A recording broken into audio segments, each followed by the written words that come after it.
ఈరోజు విద్యార్థుల విషయంలో తనేదో పట్టింపుగా ఉన్నట్టు కేటీఆర్ నటించడం అనేది ఆస్కార్ లెవెల్లో ఉంది. ఈయన గతంలో ఒక బిరుదు ఉండే లీక్ వీరుడు అని. గ్రీకు వీరుడినే లీక్ వీరుడిని 10 సందర్భాల్లో గత బీఆర్ఎస్ ప్రభుత్వ హయాంలో లీక్ జరిగితే ముఖ్యమంత్రిగా అయిన తర్వాత మొత్తం పరీక్షల సిస్టమ్ని స్ట్రీమ్ లైన్ చేసి ఇప్పుడు దాదాపు ఇచ్చిన ఉద్యోగాల్లో ఎక్కడ ఒక్క లీక్ లేకుండా ఈరోజు పరీక్షలు నిర్వహించి ఎంతో మంది ఇలా ఉద్యోగాలు పొందిన పరిస్థితి ఉన్నది. ఇవాళ ధర్మేంద్ర ప్రధాన్కు స్ఫూర్తి వీరుడు ఎవరంటే కేటీఆర్ఏ. ఇక్కడి నుంచే సాఫ్ట్వేర్ అక్కడికి అప్డేట్ అయింది. గులాబీ కమలం వేరు వేరు కాదు, రెండు పువ్వులే అన్నట్టుగా ఈ సాఫ్ట్వేర్ను ఇదే సిస్టమ్ను అక్కడికి పంపించి ఇవాళ అక్కడ లీక్లు కావడం వల్ల 12 మంది పైచిలుకు మంది విద్యార్థులు ఆత్మహత్య చేసుకున్నారు. అక్కడ వాళ్ళకు కూడా పట్టింపు లేదు. ఇక్కడ వీళ్ళకు కూడా ఇంతకుముందు వెంకట్ గారు చెప్పినట్టు అనామిక రీకౌంటింగ్కి అప్లై చేసుకున్న తర్వాత ఆమెకు 48 మార్కులు వచ్చినాయి. అప్పటికే ఆమె చనిపోయింది. అప్పుడు 27 మంది చనిపోయింది ఇంటర్మీడియట్ అప్పుడు. ఇప్పుడు 12 మంది పైచిలకు. మొన్న జరిగిన సంఘటనలో 100 మంది పైచిలకు ఐసీయూలో ఉన్నారు. వేల మంది విద్యార్థులు ఇప్పుడు హాస్పిటాలిటీ కోసం రామ్ మనోహర్ లోహియానా, ఎయిమ్స్, అక్కడ ఉన్న గవర్నమెంట్ హాస్పిటల్స్ అన్నింటిలో కూడా వైద్యం కొరకు తిరుగుతున్నారు. ఆ రోజు ఈ ప్రభుత్వము బీఆర్ఎస్ ప్రభుత్వం ఆ రోజు ఎట్లా వ్యవహరించిందో ఇప్పుడు బీజేపీ ప్రభుత్వం కూడా అట్నే వ్యవహరిస్తున్నది. ధర్నా చేసిన వాళ్ళు తప్పన్నట్టు, ధర్నా అసలు చేయడమే తప్పు, పైగా రాహుల్ గాంధీ గారు ప్రధానమంత్రి గారు ఇంటి ముందు పోవడమే తప్పు అన్నట్టుగా మాట్లాడుతున్న మీరు ఈరోజు జరిగిన సంఘటన కనీసం సిగ్గుపడట్లేదు. ఈయన దాని డైరెక్షన్ ఈయనకు వచ్చినట్టు, అదేదో పరంపర కోక్రోచ్ పార్టీకి ఈయన పునాది అయినట్టు మీకెక్కడి నైతిక హక్కు? 27 మంది విద్యార్థులను మీ యొక్క ఇన్ఎఫిషియన్సీతో చంపిన మీరు ఏమనాలి? మిమ్మల్ని ఒక హంతకుని. ఇలా సేమ్ బీజేపీ ప్రభుత్వం అదే చేస్తున్నది. ఇలా ఆ విషయం ముఖ్యమంత్రి గారు ప్రస్తావన చేస్తే మీరు అట్లా మాట్లాడొద్దు, మీరు దానికి క్షమాపణ చెప్పాలి, ఇట్లాంటి ట్వీట్లు పెట్టిన ట్వీట్ వీరుడు. నిజంగా మీకు చిత్తశుద్ధి ఉంటే ఆ రోజే దాన్ని అడ్రస్ చేద్దు. అక్కడ ముగ్గురు కమిటీతో ఒకటి వేస్తే అక్కడ సాఫ్ట్వేర్ ఈ గ్లోబరైన సాఫ్ట్వేర్ లోపాల వల్లనే, సాంకేతిక లోపాల వల్లనే తప్పులు జరిగినాయని చెప్పేసి ఆ రోజు ఒక రిపోర్ట్ ఇచ్చింది. హైకోర్టు కూడా ఆ రోజు రీవాల్యుయేషన్కి ఇచ్చిన పరిస్థితి మీరు మర్చిపోయి ఉంటారు. మీరే మీలోనే ఇప్పుడు అక్కడ జరుగుతున్నది. ఆ ధర్మేంద్ర ప్రధాన్ కూడా నీలాగానే గిట్లనే కొట్లాడినట్టు ఇంతకుముందు అక్కడ ఏది విద్యార్థులను వేసుకొని సెంటిమెంట్ రగిల్చి అక్కడ లోకల్గా ప్రభుత్వానికి రావడానికి కారణమయ్యడానికి ఇట్లాంటి ఈ దొంగ దీక్షలు లాంటివి చేసిందట. నేనేమంటున్నా అంటే ఇప్పుడు దీంట్లో బీజేపీ ప్రభుత్వాన్ని మీరు విమర్శిస్తున్నారా, కాంగ్రెస్ కార్యాచరణను మీరు సమర్థిస్తున్నారు? నిన్న పీసీసీలన్నీ, దేశం మొత్తాన పీసీసీలంతా అక్రమ అరెస్టులను, ముఖ్యంగా రాహుల్ గాంధీ గారు ఎల్ఓపిని, ప్రధాన ప్రతిపక్ష నాయకుడిని ఆ విధంగా అరెస్ట్ చేయడాన్ని అన్ని రాష్ట్రాల్లో వివిధ పార్టీలన్నీ కూడా ఖండించినాయి. మాలాంటి పీసీసీలన్నీ కూడా ధర్నాకు దిగినాయి. మరి ఎక్కడన్నా రాహుల్ గాంధీ గారిని అట్లా పోలీసులు వ్యవహరించడం కానీ, రక్తం కళ్ళదూడడం కానీ ఎక్కడన్నా ఖండించినవా ఈ మొహానికి? మళ్ళీ ఇక్కడికి వచ్చేసి ఇక్కడ ముఖ్యమంత్రి మీదనే మీ కార్యాచరణ అంటే మీ ఆలోచనలోనే ఏదో తేడా ఉండలే. తేడా వీరుడు అది గుర్తుపెట్టుకో. మీరు బీజేపీకి వ్యతిరేకంగా పోరాడడం కాదు, రాష్ట్రంలో ఇక్కడ విద్యార్థులను ఆ విధంగా ఏదో అక్కడ జరిగినట్టుగా చేయడానికి, ఒక ప్రొవోక్ చేయడానికి, రెచ్చగొట్టడానికి ఎత్తుకడానికి కాదు. ఈయన ఒకటే స్పందించి నింద మొన్న చూస్తా ఉన్నా.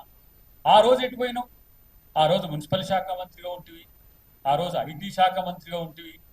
నువ్వు నీ కంట్రోల్లోనే ఐటీ సాఫ్ట్వేర్ డెవలప్ అయ్యాయి. చచ్చిపోతే ఒక్కరోజైనా వచ్చి ఆ చనిపోయిన వాళ్ళ పాడెకాడ ఒక పువ్వు పెట్టిన బతుకా మీరు? మళ్ళా ఇప్పుడు రెచ్చగొడుతున్నారు. మొన్న ఎవరు మన ఈ ఓనర్లు మొన్ననే ప్రదీప్ కన్స్ట్రక్షన్స్ అది జడ్వాడ ఫామ్ హౌస్ వాళ్ళు మీ ఫ్రెండ్సే.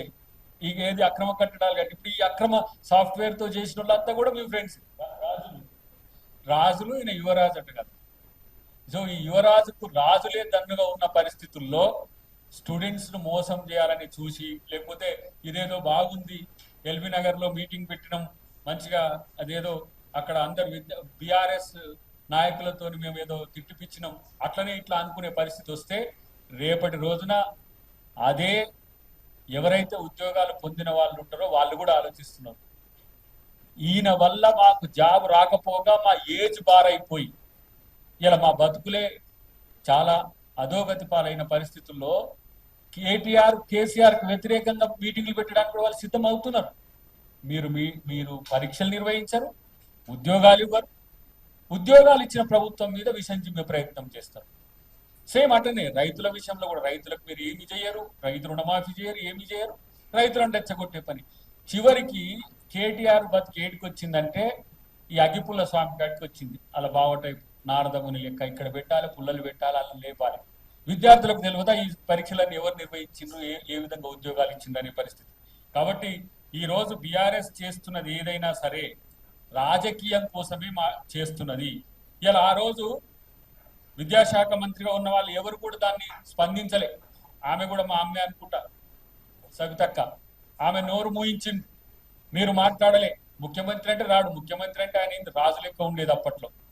ఇలా మా ముఖ్యమంత్రి విద్యార్థుల విషయంలో ఏ చిన్న సమస్య వచ్చినా, నేనైతే ఈ మధ్య చూస్తున్నా కదా, నేను ఏవైతే బ్రేక్ఫాస్ట్ లంచ్ పెట్టే వాటికి కూడా నేను పోయి పరిశీలించి వచ్చిన.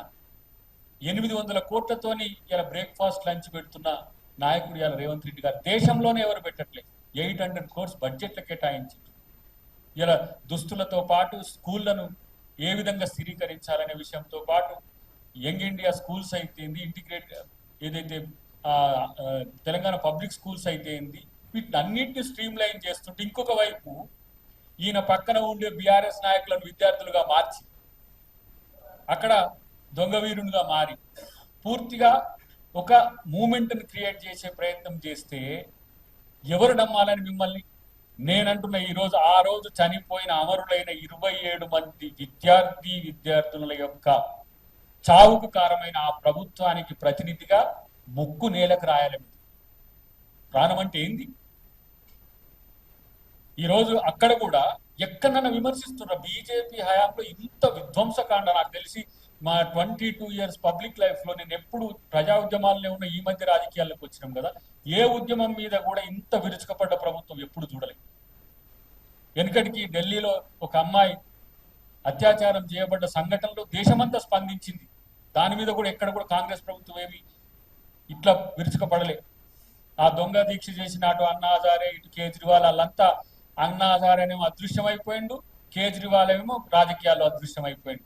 కాంగ్రెస్ కు వ్యతిరేకంగా వీళ్ళని తీసుకొచ్చింది. కానీ ఇలా కోక్రోచ్ పార్టీ అనే పిల్లలు వాళ్ళు ఏ రాజకీయ పక్షంతో అనుసంధానం కాకుండా వాళ్ళు పెద్ద ఎత్తున నిరసన చేసి ఇంటెలిజెన్స్ కూడా పసిగట్టని విధంగా దేశవ్యాప్తంగా ఈరోజు వాళ్ళు ఒక పాలసీతో అక్కడికి వచ్చేంత వరకు తెలియదు. చిన్న చిన్న పిల్లల మీద 16, 17, 18 ఏళ్ళు ఉన్న చిన్న పిల్లల మీద, అమ్మాయిల మీదనైతే మర్మాంగాల మీద దాడి చేయడమే కాకుండా మగ పోలీసులు వాళ్ళ పట్ల ప్రవర్తించిన తీరు సోషల్ మీడియాలో ఇప్పుడు దేశం కాదు ప్రపంచం మొత్తం వస్తున్నది. అటు ఆ మోడీకి సిగ్గు లేకపోయా. తనకు పిల్లలు ఉంటే తెలుస్తుండే, తన పిల్లలు చదువుకుంటే తెలుస్తుండే, తన పిల్లలు ఉద్యోగాలు పొందేటప్పుడు పడే బాధ ఏందని తెలుస్తుండే. ఇలా బీజేపీ ప్రభుత్వానికి కానీ విచిత్రం ఏంటంటే దాంట్లో ఇప్పుడు వస్తున్న రిపోర్ట్ ప్రకారం ఆర్ఎస్ఎస్ వాళ్ళు దాంట్లో ఉన్నారట. వాళ్ళు లేచే దాంట్లో వాళ్ళే, ఈ గొడవ అవుతున్నప్పుడు వాళ్ళు కొట్టే దాంట్లో వాళ్ళే. కట్టెలు కత్తులు ఇష్టం వచ్చినట్టు అమ్మాయిలు ఏడుస్తుంటే, అబ్బాయిలు తల్లిదండ్రులు, వాళ్ళని తీసుకొచ్చిన తల్లిదండ్రులు కూడా పిల్లలతో పాల్గొన్న సంఘటన ఈ దేశ చరిత్రలో మోదీ గారి హయాంలో జరిగింది. అది ఎందుకు? ఎవరి ధర్మేంద్ర ప్రధాన్ ఈ దేశం కొరకు ఏమైనా చేసిందా, లేకపోతే విద్యార్థి లోకం కొరకు ఏమైనా చేసిందా? ఆఫ్టర్ ఆల్ ఒక మంత్రికి రాజీనామా కొరకు వాంగ్చుక్ అంటే ఆయన చావును కూడా మీరు పోనీ అంటే సుప్రీంకోర్టు ఇన్వాల్వ్ అయ్యి కదా ఆయనకు వైద్యం అందించాలన్నది.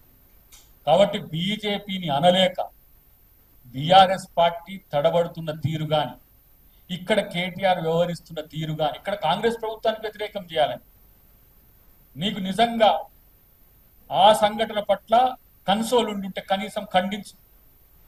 రాహుల్ గాంధీ గారిని మీరేం మెచ్చుకోనక్కర్లే, కానీ ఆ సంఘటనను ఖండించని బీఆర్ఎస్ పార్టీ విద్యార్థుల పట్ల, నిరుద్యోగుల పట్ల, చావుల పట్ల వీళ్ళకి ఇంత కన్విక్షన్ ఉందని చెప్పి నటించే ప్రయత్నం ఎందుకు చేస్తున్నారు?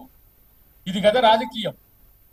కాబట్టి కేటీఆర్ను తిడితేనేమో తిట్టిండని చెప్తా ఉన్నారు, తిట్టకపోతేనేమో వినే పరిస్థితి లేదు. కాబట్టి ఇవాళ ఎలాంటి పరిస్థితి దాపురించిందంటే, ఒక తరీకాతోని మాట్లాడే నాయకత్వం బీఆర్ఎస్ లేకపోవడం, ఆ ట్రోల్స్ కొరకు, ఆ ట్రోల్స్ టీవీల కొరకు, ఆ ట్రోల్స్ చేసే ఆ సంస్థల కొరకు ఇలా నాయకుడిగా మారి ప్రతిపక్ష నాయకుడు లేకపాయే, వీళ్ళకేమో హోదా లేకపాయే. దానికి స్పందించాలంటేనేమో మా వ్యవస్థ వాళ్ళ పట్ల స్పందించడానికి మీరు చిట్ చాట్ లో ఉన్నారు కదా, ఎంత ఎంత చెప్పిండో మీకు తెలుసు కదా. గ్లోబరీనా గురించి చెప్పిండు, అదంతా చెప్పిండు, అసలు ప్రతిపక్ష నాయకత్వానికి గురించి కూడా చెప్పిండు. కాబట్టి కొంచెం బాధ్యతగా రాజ్యాంగబద్ధ హోదాల్లో ఉన్న మీరు బాధ్యతగా వ్యవహరించకుండా యువతను ఏదో రెచ్చగొట్టే ధోరణి కనుక చేస్తే వాళ్ళే తిరగబడి మీ మీద దాడులు చేసే స్థితి ఉంటుందని చెప్పి తెలియజేస్తుంది.